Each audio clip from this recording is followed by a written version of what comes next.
Shamana ngai komisanga pakinga bolingo na yo. Shilana ngai akolanga mafuta na yo. Ezala na butu, ezala na moi, nazala pene na yo. Shamana ngai akolanga mafuta na yo. Je t'en supplie, accorde-moi ta présence, Jésus. Je t'en supplie. Alléluia. La Bible dit le châtiment qui nous donne la paix était tombé sur lui. Le châtiment dont on parle ici, c'est le jugement de Dieu. Il ne méritait pas ce jugement. Regardez ce jour-là sur le mont de Gethsemane. Il a amené ses disciples, Pierre, Jean, Jacques, pour les soutenir dans la prière parce que le poids était tellement si considérable. Pendant qu'il était en train de prier, les apôtres ne pouvaient pas les soutenir. Ils devaient transporter néanmoins ses poids tout seul. Il est venu en trouvant ses apôtres en train de dormir. Il dit, pourquoi vous n'avez pas pu veiller avec moi même une heure? Il s'éloigna encore au milieu d'eux. Il est allé à l'écart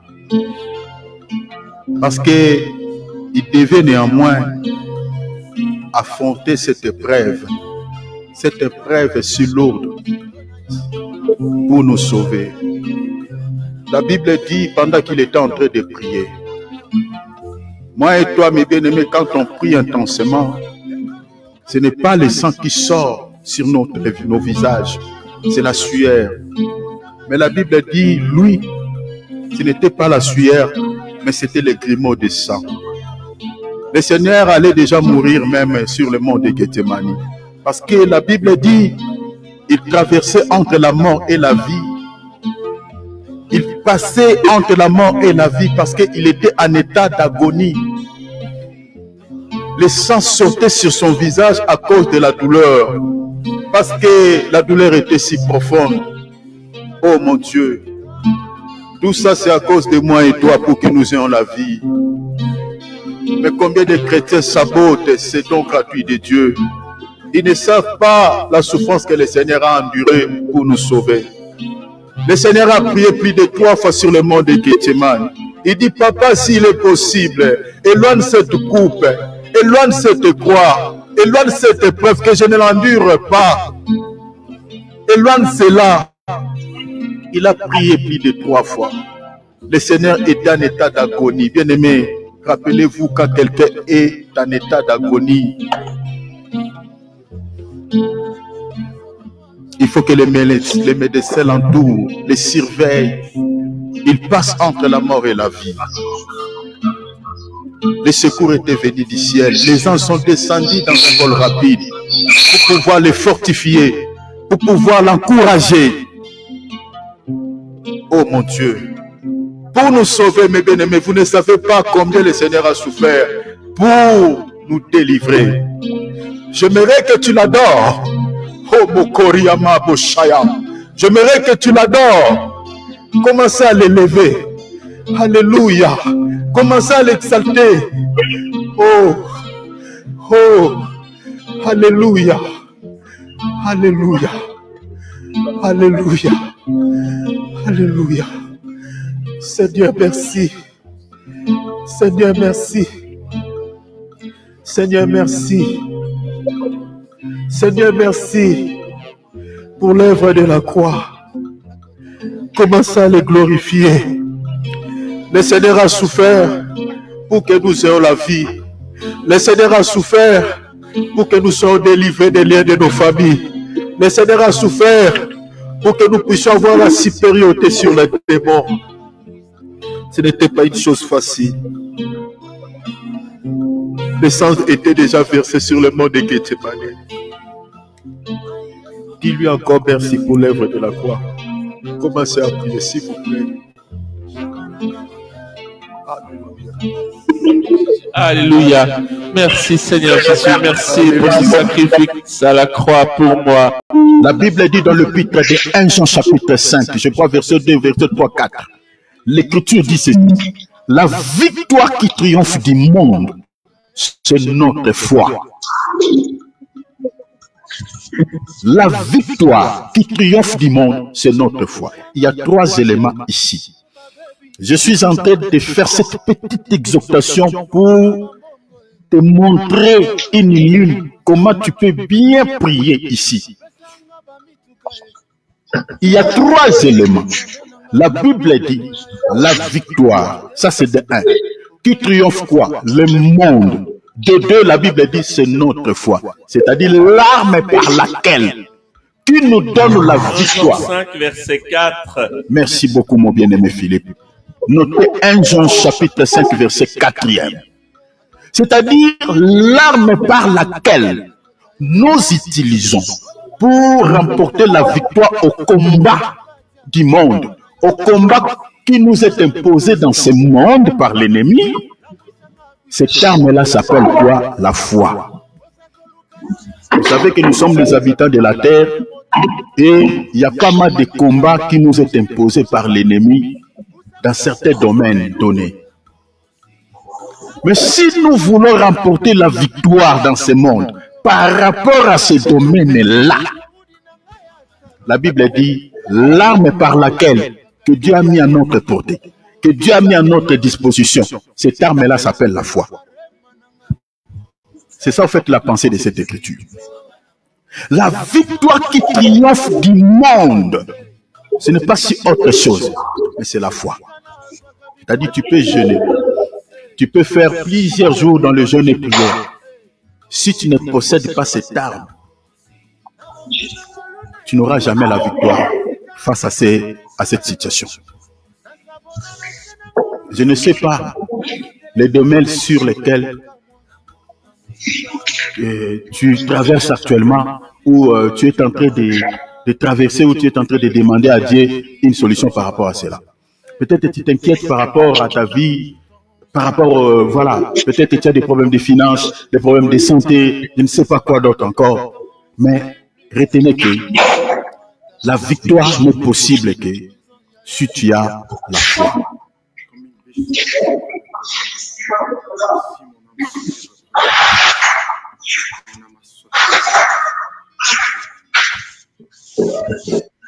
Je te demande de la foi.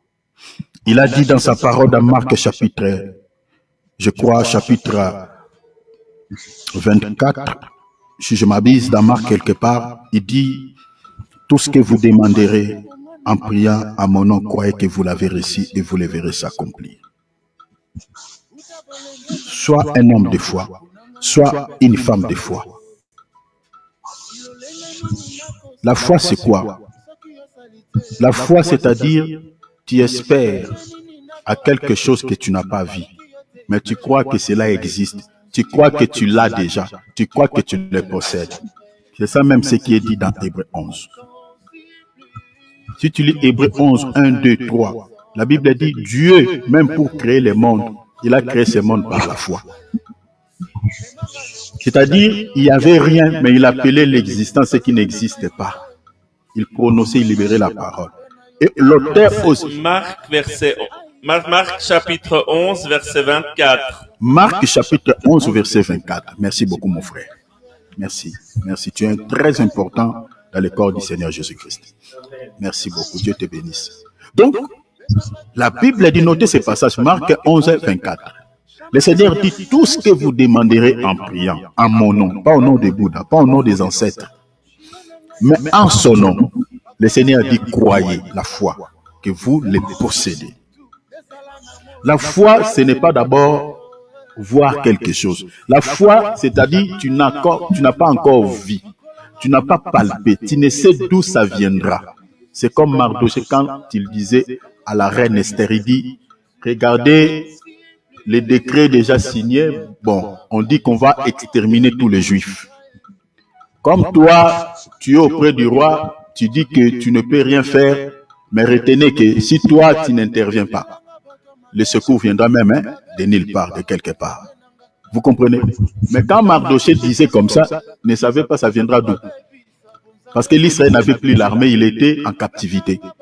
Mais dis-moi, Mardochée croyait que même si tu n'interviens pas, nous croyons que notre Dieu, le Dieu de nos pères, interviendra d'une manière ou d'une autre. C'est ça la foi.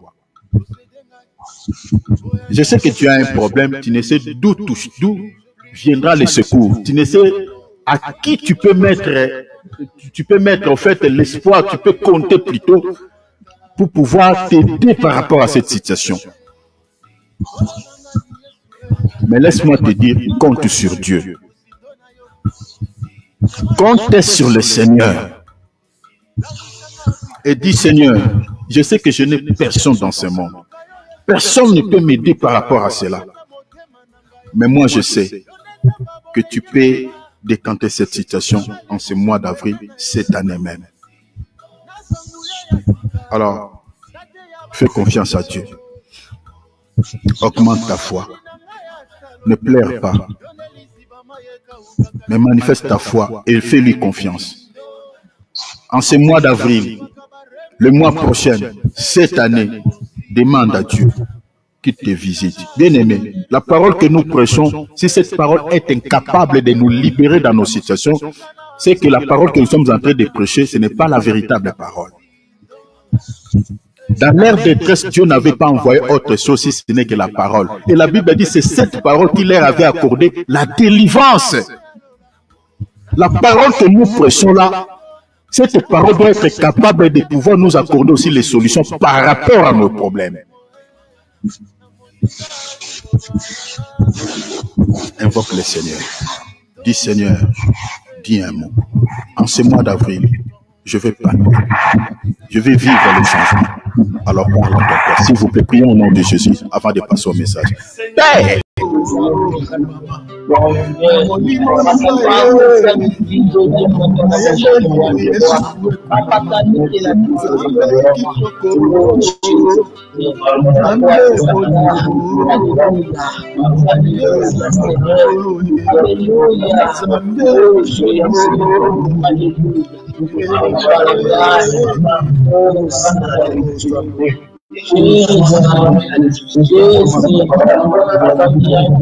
Jésus, acclamons le roi des rois, acclamons le Seigneur, donnons lui gloire. Alléluia, alléluia, alléluia. Il est digne d'être adoré. Alléluia, gloire à Dieu, gloire à Dieu. Merci Papa. Encore une fois de plus, mes frères et sœurs, que votre Père céleste, votre Papa qui vous aime tant, qu'il vous bénisse abondamment. Qu'il vous bénisse, qu'il vous accorde tout ce que vous lui avez demandé. Et le Seigneur, vraiment que ce mois d'avril soit un mois de miracle pour chacun de nous. Au nom de Jésus-Christ. Alléluia. Alléluia. Merci beaucoup mes frères et sœurs. Faisons comme d'hab. Mettons nos micros en mode silencieux. Prenons nos Bibles, prenons nos calepins. Restons là, écoutons la parole. Alléluia. Voilà. Gloire à Dieu. Alléluia. Voilà l'homme de Dieu. Je vous passe l'antenne. J'espère que le son est bon. J'espère que le son est bon. Je vous passe l'antenne. Essaye un peu de parler l'homme de Dieu. Allô. Voilà. Bonjour, vous m'attendez? Je pense qu'on va... Voilà. Je ferme ton micro ici. Alors, là, vous êtes connecté sur WhatsApp. Bonjour, mon frère Alex. Bonjour, soyez bénis. Ah, là maintenant, augmente, je fais le volume et rapproche le micro. Là, on vous attend maintenant. Là, c'est bon. Là, c'est bon, l'homme de Dieu. Ça va? Ouais. Là, c'est bon, l'homme de Dieu. Allez-y, c'est bon. C'est magnifique. Ok, gloire à Dieu.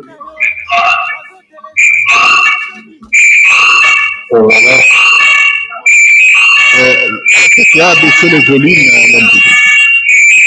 Moi, je n'ai rien touché.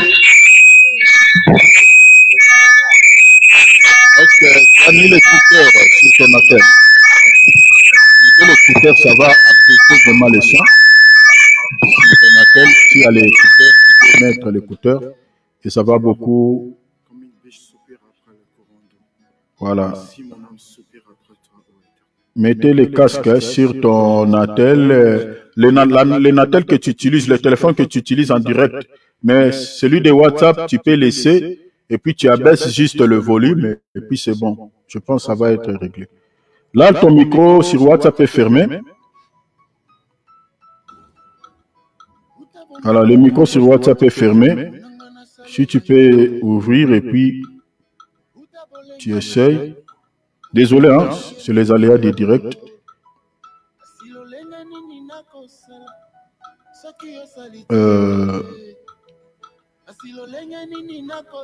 Là, il n'y a aucun son.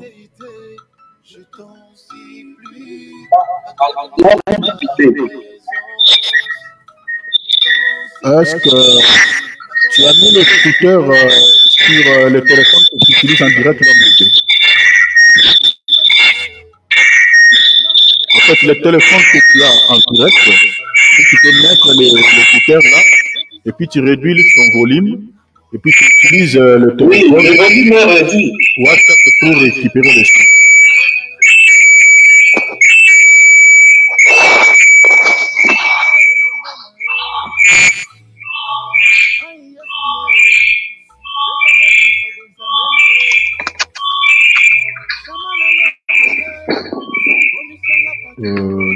Désolé, hein, ça va s'arranger.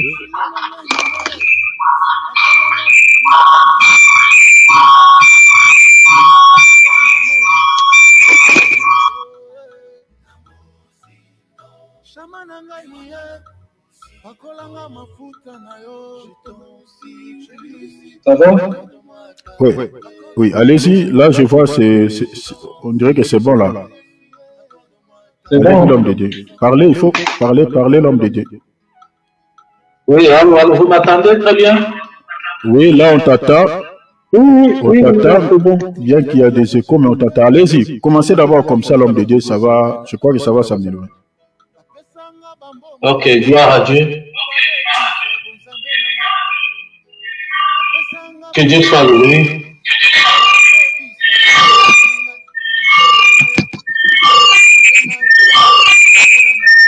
Je crois qu'il y a... Tu peux réduire le volume de l'homme de Dieu de tout que ce soit WhatsApp, tu réduis tout le volume. Parce que je crois que le retour vient comme ça. Abaisser vraiment off quoi, tout le volume, que ce soit de tous les deux téléphones, tu abaisses le volume. Et puis tu mets si possible, s'il y a l'écouteur, tu peux mettre l'écouteur, je crois que ça va arranger la situation. Je sais que c'est un peu compliqué, mais voilà. Là, c'est bon. Là, c'est bon. Là, c'est bon.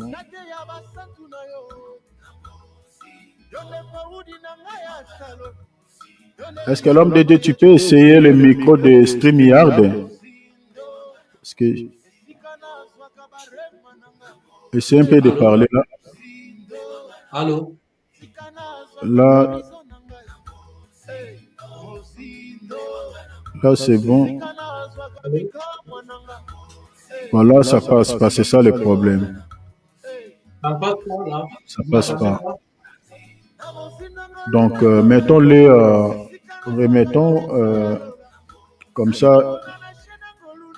Est-ce que tu as mis l'écouteur sur ton attel que tu utilises de StreamYard ou soit de WhatsApp, celui de WhatsApp? D'accord.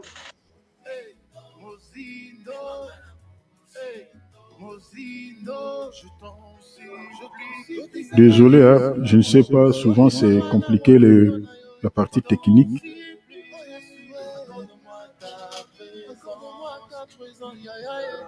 Père, comme une biche soupire après le courant d'eau, ainsi mon âme soupire après toi. Allô? Mon âme a Oui, là c'est bon. Je t'aime, Jésus. Allô? C'est bon? Là c'est bon, l'homme de Dieu. Essaie un peu. Oui, c'est bon là. C'est mieux. Mon frère David. Oui, c'est bon. Là maintenant c'est bon. Hein. Essaie un peu de parler comme ça, l'homme de Dieu. Gloire à Dieu. C'est bon. Oui, allez-y. Ok, gloire à Dieu. Oh, Seigneur. Nous allons bénir les noms de Dieu. Nous allons prier. Seigneur, nous te disons merci pour ce temps, Père, pour ta parole et l'occasion que tu nous donnes de parler de ta part. Que ton nom soit béni, que ton nom soit loué, que ton nom soit exalté. Père, laisse que quand tu nous parles, Seigneur, Seigneur, que laisse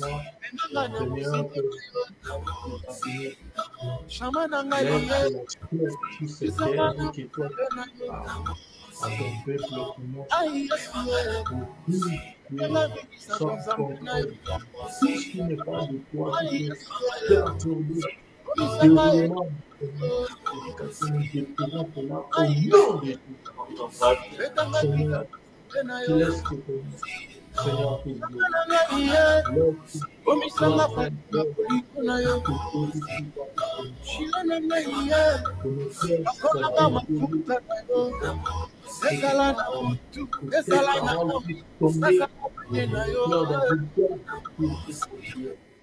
Au nom de Jésus, nous allons prier. Amen.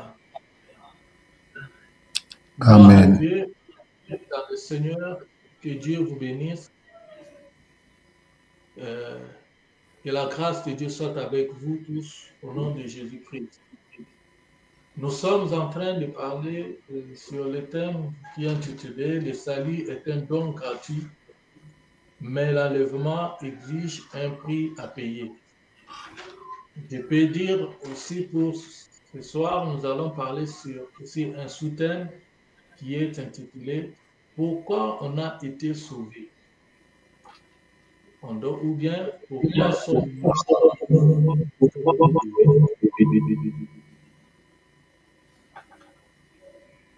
pourquoi on a été sauvés. Gloire à Dieu. Il y a trois choses que nous devons voir. Il y a les échos là. Vous m'entendez bien? Ça va? Il y a beaucoup d'échos. Ouais, allez-y d'abord, comme ça je vérifie sur WhatsApp, mais allez-y. Il y a trois choses que nous devons savoir. Pourquoi on a été sauvés? La première des choses, c'est que il faut que Christ, Jésus-Christ puisse mourir pour nous remettre dans notre image initiale. Cette image initiale était une image que l'homme avait perdue dans les jardins quand il avait péché. Parce que si nous regardons dans le livre de Genèse, chapitre 1, verset 28 à 28, Dieu a dit créons l'homme à notre image et notre semblance. Alors, quand l'homme avait péché, l'homme avait perdu cette image. L'homme avait perdu cette image. C'est ainsi que Jésus était venu pour nous remettre dans cette image-là. L'image de l'état initial que nous étions. Jésus-Christ est venu pour remettre ce pont-là entre nous et Dieu. Que nous puissions porter cette image encore. Voilà un peu ce que je peux dire de la première chose de ce qui concerne notre façon on a été sauvé. Et pourquoi est-ce qu'on a été sauvé? La première des choses, c'est ça. Donc, Jésus-Christ est venu nous remettre dans notre image initiale. Et la deuxième des choses, quand nous regardons dans Jean 3,16, on nous dit que car Dieu a tant aimé le monde, il a donné son Fils unique, afin que quiconque croit en lui ne périsse point, mais qu'il ait la vie éternelle. La deuxième chose, c'est que Jésus est venu nous donner la vie éternelle. La vie éternelle. Même la Bible elle-même nous dit, cherchez premièrement le royaume des cieux. Et toutes choses vous seront données par-dessus. C'est que nous devons chercher d'abord le royaume de Dieu. Mais Jésus-Christ est venu pour nous donner la vie. Cette vie-là, il n'y a que lui qui peut nous donner cette vie. Quand nous croyons en lui, parce qu'il est le chemin, la vie et la vie. Cette vie éternelle, Jésus-Christ est venu nous donner cela. En donnant sa vie, en acceptant de mourir pour toi et pour moi. Mais aujourd'hui, c'est étonnant peut-être de nous voir, nous, qui sommes censés être les serviteurs de Dieu, qui sont censés être des pasteurs, des diacres, des évangélistes, des prophètes, des docteurs, que perdre n'est pas montrer aux enfants de Dieu les chemins qui mènent à la vie. Mais c'est le contraire aujourd'hui pour nous. Parce que dans nos églises, parmi les hommes de Dieu, ils commencent à montrer au peuple de Dieu, aux enfants de Dieu, aux chrétiens autre chose. Ils commencent à leur montrer leur fortune. Ils commencent à leur montrer leur richesse, leurs habits, ce qu'ils ont eu, des voitures, de belles voitures, de belles maisons, ce qu'ils ont de cher. Ils commencent à montrer cela. Ils commencent à nous montrer leurs habits, de quelle catégorie, quelle forme des habits qu'il a achetés. Mais ils ont oublié l'essentiel, de montrer au peuple de Dieu, de leur montrer Jésus-Christ qui est mort et qui est ressuscité pour eux. Ils commencent à montrer autre chose, des matériels, des prédications aujourd'hui. Ça commence à être des matériels, des choses basées sur les choses terrestres, des matériels, des choses qui ne donnent pas vie, des choses qui ne sauvent pas, des choses qui sont éphémères. Mais ils ont oublié l'essentiel, à donner, à montrer. C'est lui qui était mort pour nous. C'est lui qui est capable, c'est lui qui nous a donné la vie. Et qui nous a donné la vie éternelle, Jésus-Christ. Aujourd'hui, c'est le contraire de ce que nous sommes en train de faire parmi le peuple de Dieu. L'essentiel est négligé. Les sous-bassements, ce qui fait la force, ce qui est notre but, est négligé. Bien-aimés dans le Seigneur, c'est ce que nous sommes en train de voir aujourd'hui parmi tant de hommes de Dieu, parmi tant de serviteurs de Dieu. Montrez-nous celui qui est mort, parce qu'ils n'ont pas mort pour les hommes, pour l'humanité.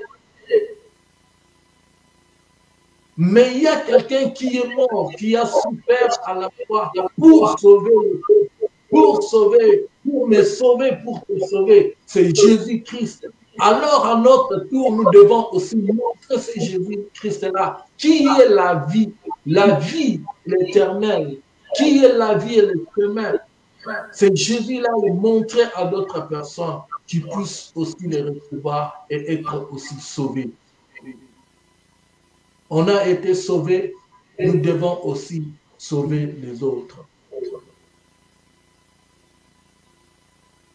Parce que dans ce monde, même si nous leur montrons des choses éphémères, ce monde, ces choses vont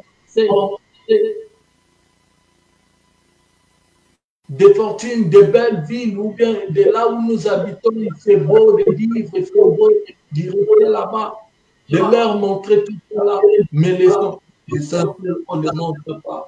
Or, nous oublions qu'il y a une cité qui nous devons aspirer, qui est la nouvelle Jérusalem, que nous devons montrer au peuple de Dieu, que nous devons aspirer, désirer, aller dans la Nouvelle Jérusalem parce que là-bas, c'est une ville où Apocalypse est en train de décrire et de nous montrer comment est cette ville, là où il n'y aura ni faim, là où il n'y aura ni maladie, là où il n'y aura ni souffrance, là où il n'y aura ni quel problème que ce soit. Là-bas, il n'y aura que la paix. Il n'y aura que la paix pour l'éternité.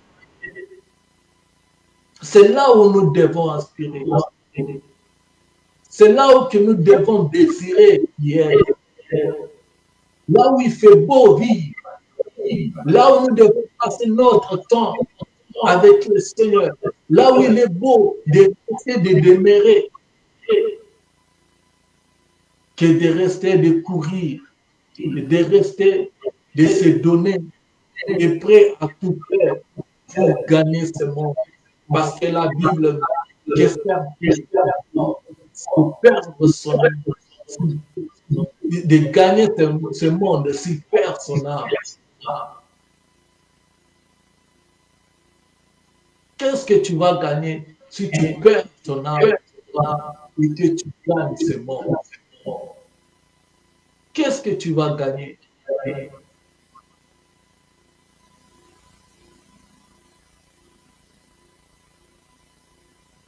Bien-aimés dans le Seigneur, le troisième point, la troisième chose, pourquoi est-ce que pourquoi on a été sauvé? La troisième des choses, c'est que nous sommes sauvés pour servir Dieu. Nous sommes sauvés pour servir Dieu. Nous ouvrons nos Bibles dans Exode, chapitre 2, chapitre 8, verset 7. Exode, chapitre 8, verset 16.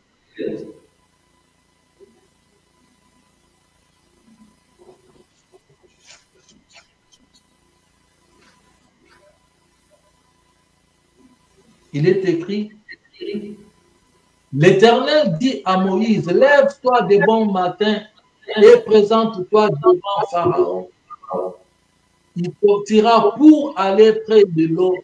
Tu lui diras, ainsi parle l'Éternel, laisse aller mon peuple afin qu'il me serve. Alléluia. Là, ce sont des enfants d'Israël qui étaient en captivité en Égypte. Mais Dieu avait ordonné à Moïse d'aller dire à Pharaon de laisser aller son peuple, de laisser aller son peuple. Mais le but que Dieu avait voulu que son peuple soit libéré, c'était pour que le peuple voit lui servir.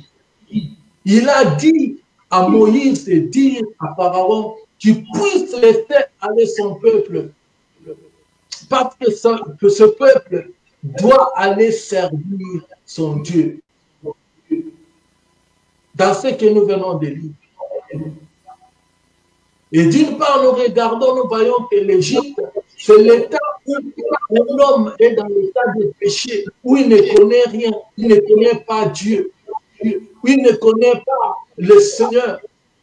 Mais voilà que Jésus-Christ est venu pour lui sortir de la vie de la mort, pour lui racheter, pour lui amener dans la vie, dans la vie éternelle, pour lui donner la vie éternelle. C'est ça que Jésus-Christ est venu pour nous sortir de là où nous étions dans le péché, pour nous sortir de là où on était dans la mort, pour nous donner la vie, cette vie qui est éternelle. Mais il a dit ici que le peuple de Dieu doit sortir pour lui servir. Nous avons été sauvés pour servir Dieu. Toi et moi, on a été sauvés pour servir Dieu.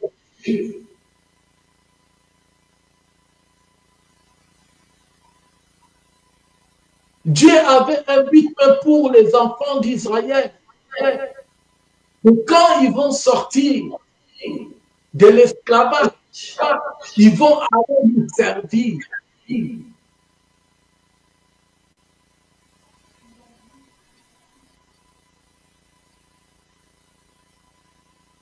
Nous sommes sauvés pour servir Dieu. Or, dans les services, il y a le sacrifice.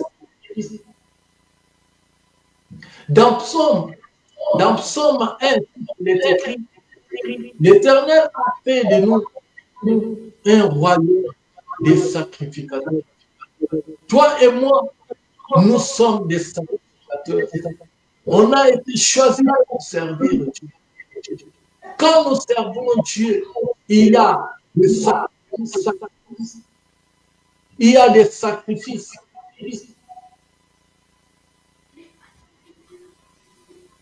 En tant que serviteur, en tant qu'homme de Dieu, en tant que femme de Dieu, il y a des sacrifices.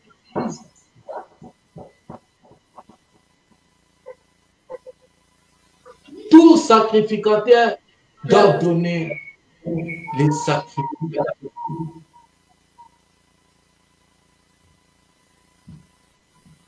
Tout sacrificateur doit donner son sacrifice.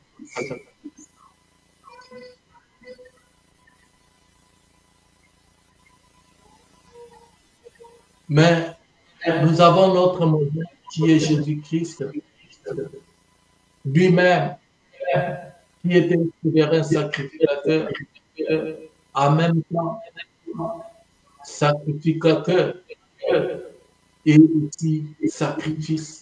Jésus-Christ de Nazareth. Un souverain sacrificateur, en même temps sacrificateur, et en même temps aussi, il était sacrifice. Sacrifice, pourquoi? Parce qu'il s'est donné pour toi et pour moi. Et nous aussi, en suivant ces modèles, comme ces sacrificateurs, nous devons aussi donner des sacrifices.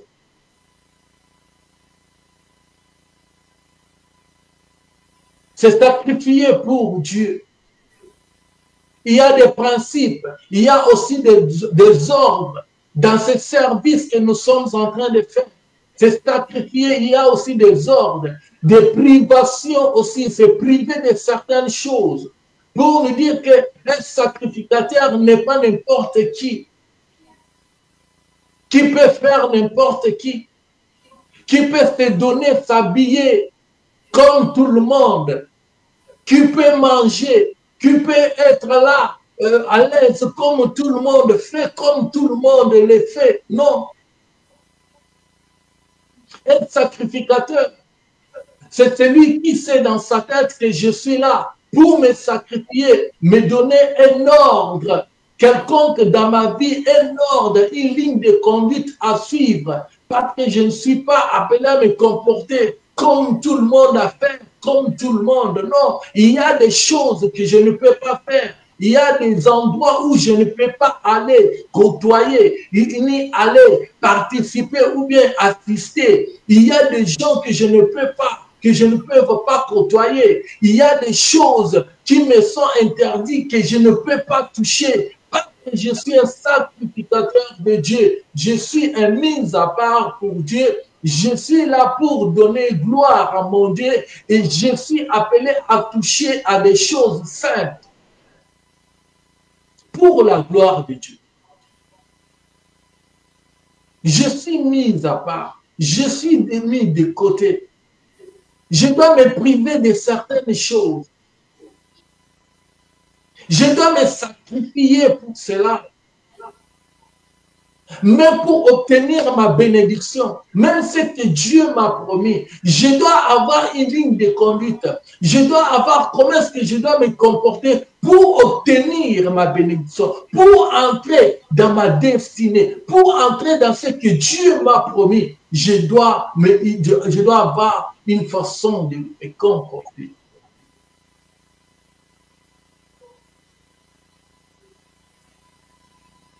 Un sacrificateur n'est pas n'importe qui, bien-aimé. Tel que tu es là, tu es enfant de Dieu. Sache très bien que tu es un sacrificateur de Dieu. Tu es appelé à servir Dieu avec ses privés, à servir Dieu, à mettre une ligne de conduite, de servir Dieu en ordre, de servir Dieu en se privant, en se gardant, en se contrôlant. Mais aujourd'hui, que ça ne soit pas le contraire pour toi, comme nous le voyons pour les autres. Certains qui commencent là où d'autres boivent, ils sont là en train de boire, ils sont là en train de faire, de danser des musiques, de faire des choses qui n'honorent pas Dieu, des musiques mondaines. Ils sont confondus de fois même. Les gens se confondent, ils disent, mais réellement, toi, on ne te va. Tu pries, ou bien tu ne pries pas, des fois on te va à l'église, on te va dans les choses de Dieu, mais des fois on te va aussi de l'autre côté, on ne te comprend pas. Bien-aimé dans le Seigneur, ça, Dieu n'aime pas d'être des deux côtés, clocher des deux côtés. Ce n'est pas ce que Dieu aime. En tant que sacrificateur de Dieu, qui Jésus-Christ est notre modèle, nous devons suivre les pas de notre Maître. Nous devons suivre les pas de celui qui nous a précédés. Nous sommes ses disciples, oui. Être disciple de Dieu, de Jésus-Christ, c'est faire comme Christ. Mais je ne sais pas qui est ton modèle. Tu te réfères à qui? Qui t'inspire? Quel est le mode que toi, tu prends, le mode de vie? Qui te communique cela? Or, parce que nous sommes sacrificateurs de Dieu, nous devons suivre notre modèle et faire ce que lui-même nous a montré de faire. Et qu'est-ce que Romains nous dit? Nous allons lire dans le livre des Romains, Romains chapitre 12. Romains chapitre 12, verset 1.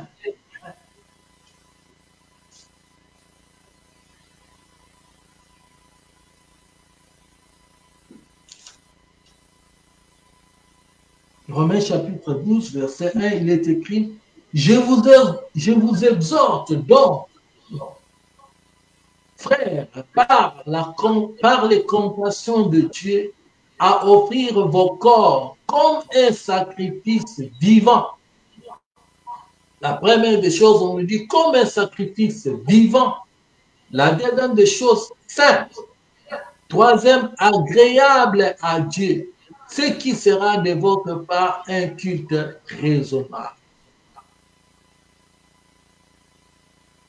Je vous exhorte donc, frères, par les compassions de Dieu, à offrir vos corps comme un sacrifice vivant.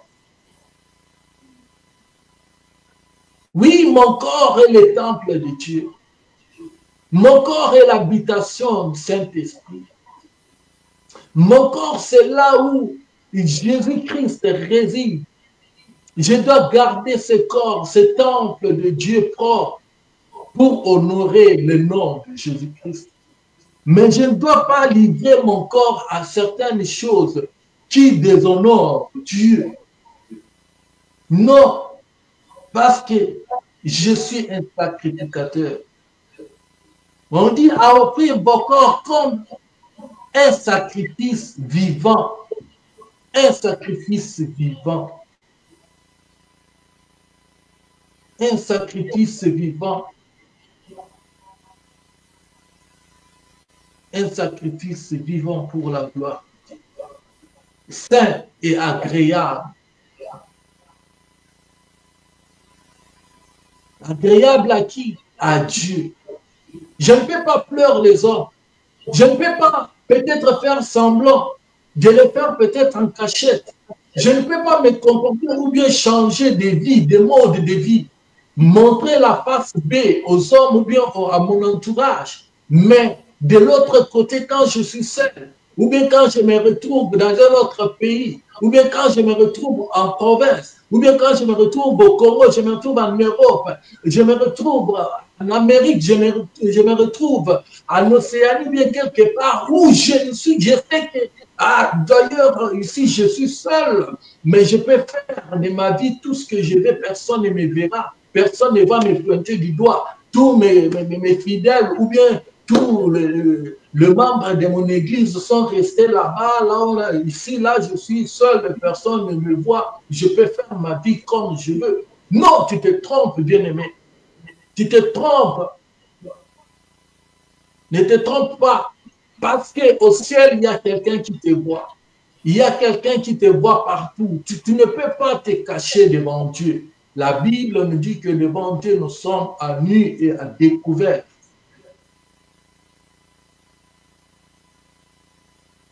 Dans les services, il y a l'obéissance. Il y a la privation. L'obéissance. Obéir à qui? À Dieu. Je ne peux pas faire semblant quand je suis devant mon pasteur, devant mes diacres, devant les gens de mes protocoles. Je me comporte d'une façon d'être saint. Quelqu'un qui parle bien, qui se comporte très bien, qui est docile, qui est bien. Mais de l'autre côté, quand je suis à part ou bien quelque part, oh, je me vois savourer ma vie, je me vois sortir dans mon confort, je me vois vraiment que voilà, je dois faire tout ce qui m'est permis parce que je suis seul, personne ne peut me contrôler. Non, non, bien-aimé dans le Seigneur. Laisse-moi te dire que Dieu te voit et Dieu te connaît. Tu ne peux pas te cacher devant la face de Dieu. Ce n'est pas parce que tu nous soutiens, tu soutiens l'œuvre de Dieu, tu es un partenaire dans l'église, tu soutiens le pasteur, tu soutiens l'œuvre de Dieu. Nous savons que c'est toi qui soutiens l'œuvre de Dieu. Mais au moment où tu dérapes, on ne peut pas te ramener sur le chemin. On ne peut pas te remettre sur le droit chemin. Non, c'est parce que moi je suis tel, moi je donne mes dîmes, je donne mon offrande. Et vous ne pouvez pas me mettre de côté, vous ne pouvez pas me discipliner, vous ne pouvez pas, tu vois, même si je me suis mal comporté. Non, ce n'est pas ça. Devant Dieu, il n'y a pas un grand, il n'y a pas un petit. Il n'y a pas quelqu'un qui est supérieur que d'autres personnes. Tous nous sommes égaux, nous sommes égaux devant Dieu. Personne n'est plus grand que l'autre devant Dieu. Alors, si tu soutiens l'œuvre de Dieu, tu dois aussi marcher à l'obéissance. Tu dois aussi être là pour, comme un sacrificateur, tu es privé aussi, marcher parce que tu es un serviteur de Dieu, comme Dieu le veut, comme Dieu veut que nous puissions marcher.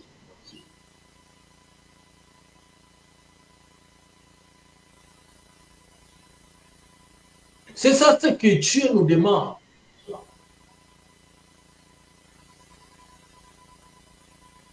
Obéir à Dieu. Obéir à ce qu'il nous demande de faire. Et quand tu fais toutes ces choses, ce n'est pas dit que toi-même tu te glorifies, mais tu rends la gloire à celui-ci qui te connaît, qui t'a choisi. C'est Dieu.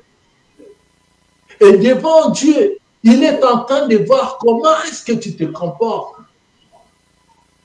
Il est en train de te regarder sur tes pas sur la terre, en sachant très bien que tu es pèlerin, tu n'es pas éternel.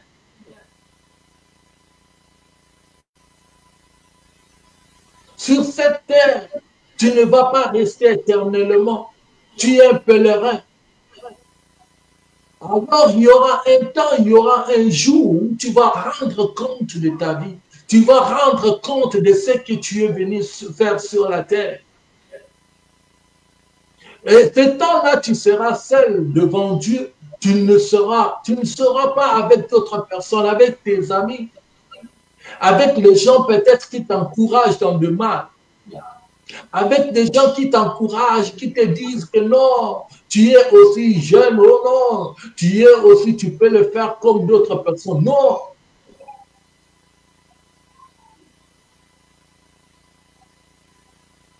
Parce que tu vas répondre seul. Chacun va répondre devant Dieu ses actes, de ses comportements, de ce qu'il a fait sur la terre. Tu rendras compte de ta vie.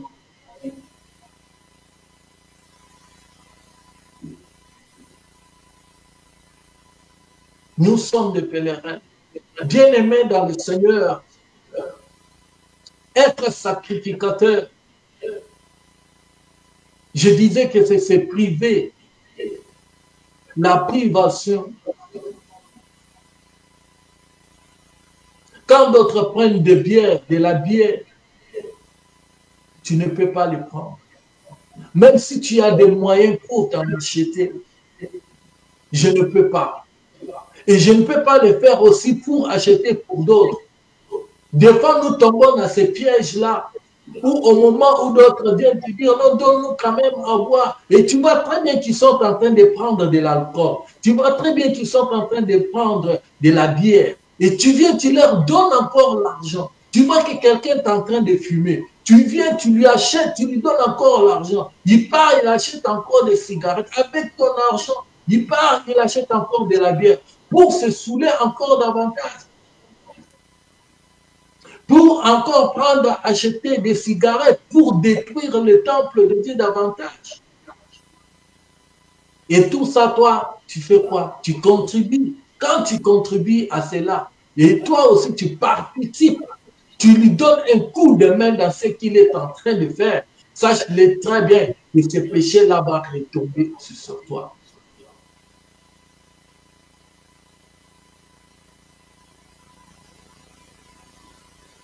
Va retomber sur toi. Parce que la Bible nous dit, si tu vois un pécheur en train de mourir dans le péché, si tu ne vas pas pour le sauver, son sang te sera demandé. Son sang te sera demandé. Tu es d'une part, tu es en train de participer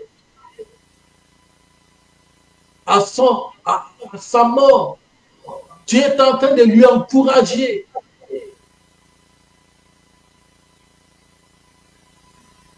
Quelqu'un vient te voir, il veut avorter. Il vient te voir donner un conseil. Et si j'avorte, tu vois comme ça, comment? Oh non, si tu veux, tu peux seulement avorter. Hein? C'est ton problème. Hein? Moi, je n'ai rien à voir. Hein? C'est ta vie, hein? Ça te regarde. Tu y as participé. Tu as encouragé quelqu'un dans les mal. Et ce péché-là va tomber aussi sur toi. Au lieu de lui montrer, lui dire que c'est mauvais, ce n'est pas bien, ce n'est pas permis pour toi de le faire. Regarde ce que Jésus est mort pour toi, pour tes péchés. Donne ta vie à Jésus-Christ. Il faut renoncer à ces choses. Ce n'est pas ta vie. Au lieu de lui amener vers les droits chemins, au lieu de lui amener dans la voie de Dieu, tu es en train de lui encourager dans laisse-moi te dire que ça va retomber aussi sur toi. Parce que tu n'as pas sauvé cette âme. C'est une âme qui doit être aussi sauvée.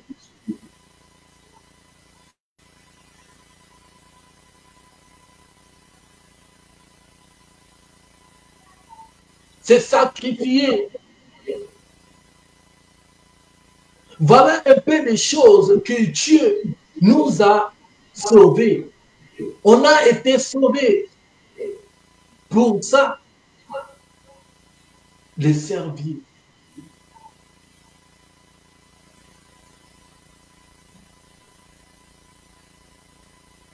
Mon objectif, ma mission sur la terre, c'est quoi? En quoi est-ce que Dieu me veut? Pourquoi est-ce que j'existe? J'existe pour servir Dieu. Oui, serve-les. Il y a plusieurs façons que tu peux servir ton Dieu. Parce que tu as été sauvé pour ça.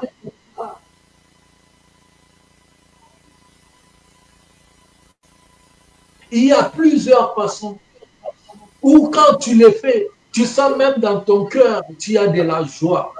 Parce que tu es en train d'accomplir la mission. Tu es en train de faire ce que Dieu t'a envoyé, t'a sauvé. Il t'a envoyé même sur la terre. Tu es en train de le faire. Au lieu de dire par-ci, par-là, de te promener, de vagabonder, de faire n'importe quoi. On te connaît dans des choses. Mais tu oublies en quoi est-ce que Dieu t'a été sauvé. Dieu t'a été sauvé. Dieu t'a été choisi. Pourquoi est-ce que Dieu t'a sauvé?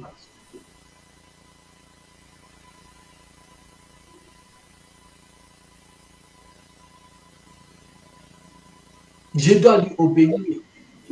Obéir à qui? À mon Dieu.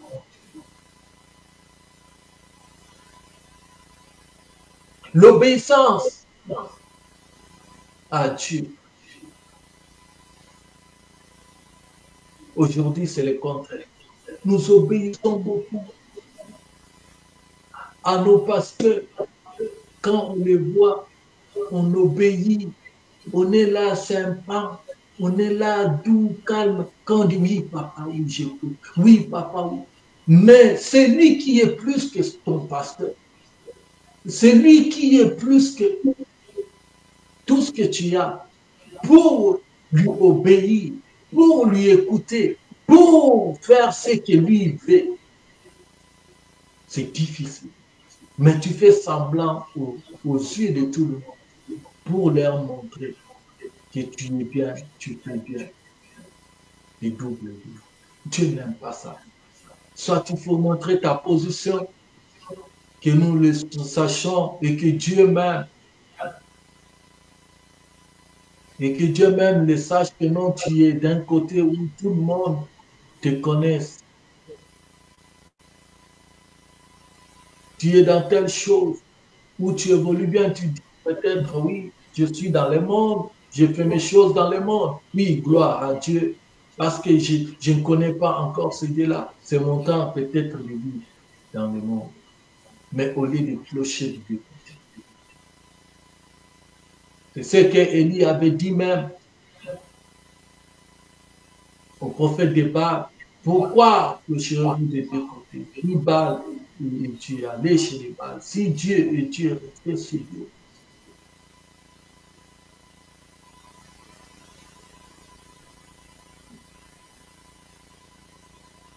Jésus est mort. Jésus a souffert. Jésus a donné sa vie pour toi et pour moi. Il nous a sauvés. Il a laissé son trône. Il a laissé sa gloire. Bien-aimés, prenons l'exemple de ce monde. Pour laisser le trône, ce n'est pas chose facile. Nous regardons même le président, les dirigeants, les gens de ce monde. Nous voyons comment ils sont en train de se battre à cause de leur trône. Ils sont en train de se battre à cause de leur gloire. Ils sont prêts à tout donner, à tout sacrifier même. La vie humaine de tout un peuple à cause de leur trône. Ils ne veulent pas céder à d'autres personnes. Ils ne veulent pas céder, laisser leur trône vide. Mais regardez, Jésus-Christ a laissé son trône. Il a laissé sa gloire. Il a laissé tout ce qu'il avait. Il est venu, il est descendu. Il est venu pour mourir à la croix pour toi et pour moi. Une mort de honte à la croix nue. On a dit, maudit soit celui qui sera pendu au bois à la croix. Jésus a porté nos douleurs, le malheur de toute l'humanité, de tout un chacun, pour toi et pour moi. On a craché sur lui, on a insulté, Il a porté tout ça là sur lui. Pour notre vie, pour ma vie, pour ta vie, afin qu'aujourd'hui, on soit appelé enfant de Dieu. Jésus a souffert. Il a payé un prix. Il a payé pour sa vie, pour ma vie, pour ta vie. Il a payé. Il nous a rachetés. Quel est le nom qui pouvait ôter, enlever des malédictions qui pesaient sur toi et sur moi? Si ce n'est que Jésus-Christ qui accomplit cela à la croix. Si ce n'est que Jésus qui est allé monter pour me racheter, toi et moi. Jésus est mort.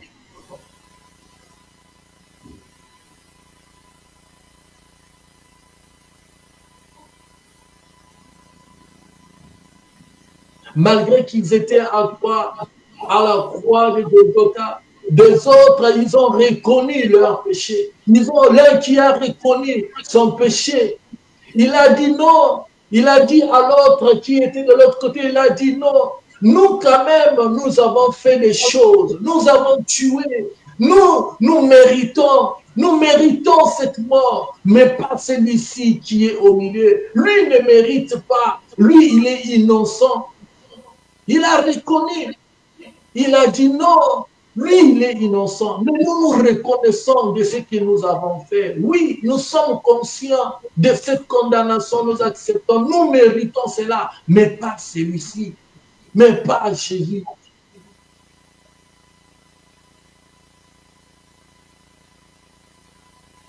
Malgré tout ça, les deux qui étaient à la croix avec Jésus-Christ, ils n'ont pas donné la vie, ils n'ont pas sauvé. Mais c'est tellement Jésus-Christ qui était à la croix, au milieu, la croix qui était au milieu, l'offrande qui était placée, qui était posée sur la croix. C'est cette offrande-là qui m'a sauvé, qui t'a sauvé. C'est cette offrande-là qui nous a donné la valeur d'être appelés aujourd'hui enfants de Dieu, qui nous a rachetés de la loi de la mort. C'est celui-là. C'est celui-là qui est mort, qui nous a sauvés. Et chaque fois, bien-aimé, quand tu pêches, chaque fois quand tu fais de mauvaises choses, c'est comme si tu es en train encore de ramener Jésus-Christ là. Tu es en train de lui ramener à la croix. Tu es en train de lui remettre encore, de lui faire souffrir, de l'électricité, de le clouer encore, de le faire encore du mal. Chaque fois que tu fais mal, tu fais péché. Chaque fois que tu sais et que tu rentres dans ce que tu as vomi, tu lui remets encore à la croix, dans la souffrance.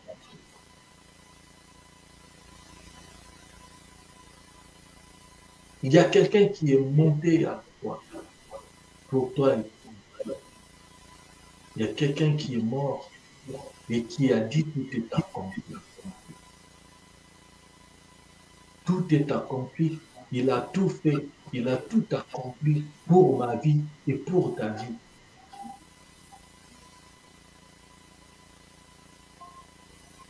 Nous sommes libres en Jésus-Christ parce que quelqu'un a payé. C'est Jésus-Christ.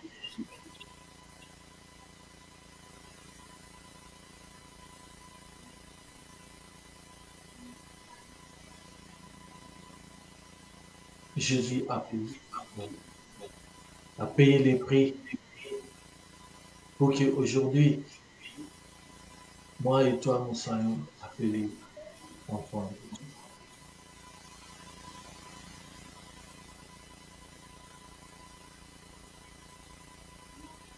Jésus est mort.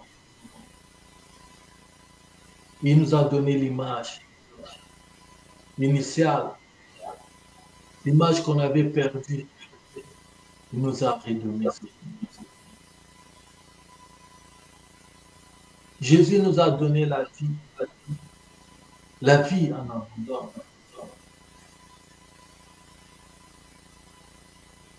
Dans Jean 10, 10, on nous dit que les voleurs ne viennent que dérober, détruire, égorger. Mais moi, Jésus, je viens pour vous donner la vie. La vie. Jésus-Christ vient pour nous apporter quelque chose de bon et de merveilleux. Et c'est même Jésus-Christ, il nous propose des choses. Il nous dit que regarde devant toi, il y a des chemins. Il y a la vie et il y a la mort. Et lui-même, là, il te dit encore, mon fils, ma fille, je te dis de choisir la vie. Choisis la vie. Refuse la mort. La vie, c'est moi. C'est moi le chemin. La vie et la vérité. Si tu marches dans mon chemin, si tu marches devant moi, tu ne marcheras pas dans les ténèbres. Tu vas marcher dans la lumière. La lumière, c'est Jésus. Jésus-Christ vient à toi, dans ton cœur, dans ta vie, il éclaire. Il éclaire les ténèbres. Les ténèbres s'enfuient. Et la lumière qui habite en toi, et la lumière qui reste en toi, qui t'éclaire dans toutes tes voies.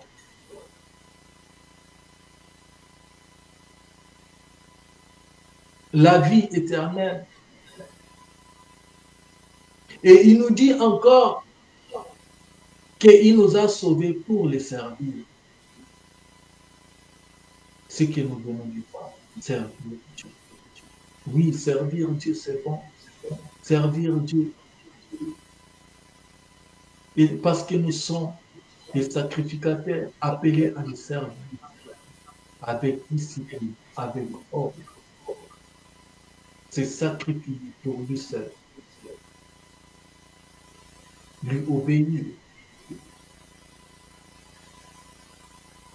C'est priver de choses pour donner gloire. Que Dieu soit béni. Que Dieu vous bénisse pour sa parole et que la paix et la grâce de Dieu soient avec vous. Au nom de Jésus.